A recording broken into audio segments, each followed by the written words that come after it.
Welcome back to the Brahmin Word, and we are going to be looking at a very short psalm today, but it has some very, very big implications and importance when it comes to our prayer life. And so, with that, turn to Psalm chapter 70. Psalm chapter 70, 70. As always, let's look at the historical subscript. This one's interesting. To the choir master of David for the memorial offering. So this is a very this is a very important psalm with if you're taking this context into mind. You want to have something with the memorial offering that gives a level of seriousness, but also hope as well. And we are going to see both of those in this short psalm. So, Psalm chapter 70, verse 1. Make haste, O God, to deliver me. O Lord, make haste to help me. Let them be put to shame and confusion who seek my life. Let them be turned back and brought to dishonor who delight in my hurt.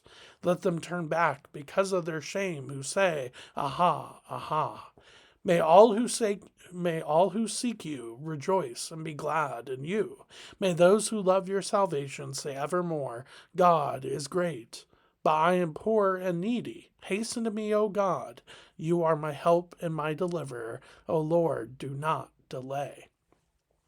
So there's a couple sections here, but then verse 5. So it's kind of interesting how it's written. So in verses 1 through 3, you see this, Lord, deliver me from the situation that I'm going through in life. Lord, deliver me from these folks that are coming against me, whether it be, again,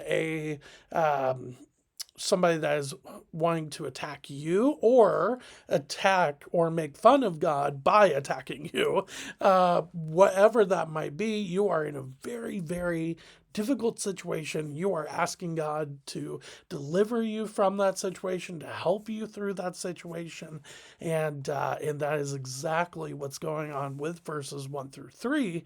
And then verse 4 says, and look, if we who are following after the Lord turn to the Lord, pray to the Lord, trust in the Lord, and seek Him out, we will be happy to do so. We will rejoice and be glad in that because because we put our salvation in the hands of God, because He is great, as we see in verse 4. Now, verse 5 is interesting, though, because of the grouping within this psalm. You almost would assume that verse 5 continues this idea of the Lord being the one who we can trust in, that we can hope in, and that is true to a point, especially with the last part of verse 5. You are my help and my deliverer. But what's interesting is that it almost has a mixture of desperation and hope. Let's reread verse 5.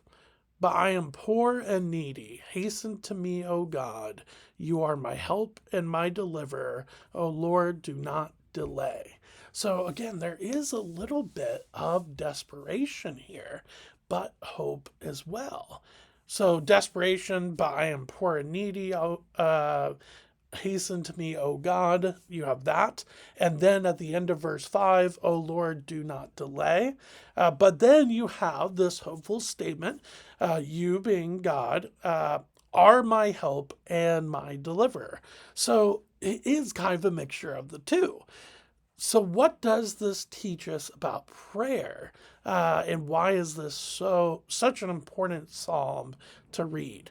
Well, there's a couple of reasons. One being prayer, and then the other being the characteristics of God. So, yes, absolutely, God is there and is wanting to help you, to comfort you, to support you, to encourage you, and to deliver you. But sometimes that does not happen in the time frame or in the way that we hope that it might happen. And this is where you could see the writing of this psalm, where you are expecting the Lord to show up in a very short amount of time in a specific way. And if that doesn't happen, you feel the sense of Lord, why are you delaying? And Lord, I need you to help me and deliver me from this too. And I think when the psalmist is saying, make haste, O God, to deliver me, hasten to me, O God, and verses 1 and 5, respectively.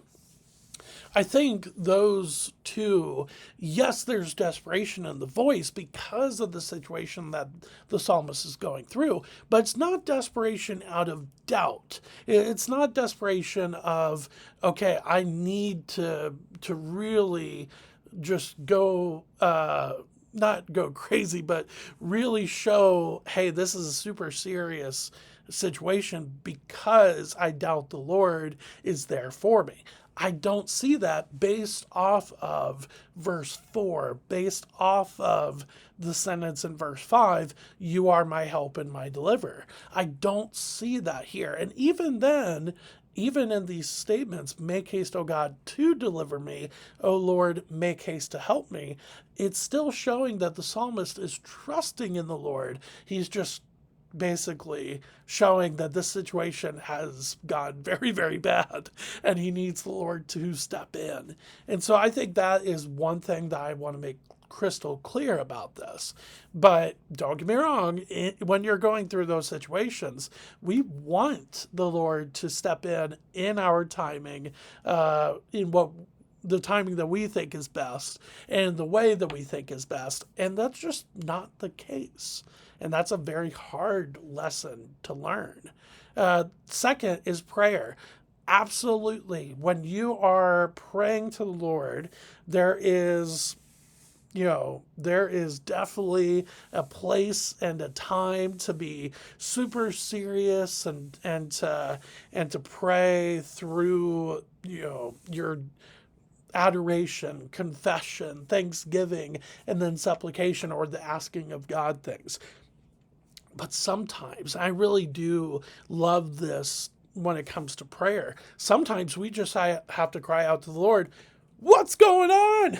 Like, sometimes we literally just have to get that out and just say, Lord, what is going on? What are you up to? Why is life doing this? And that's okay. The reason why it's okay is because so many people in Scripture and so many Psalms, as we've seen as well, take that same mindset. When he says, make haste, O God, to deliver me, it's, Lord, what's going on? Like, where am I supposed to go? What am I supposed to do?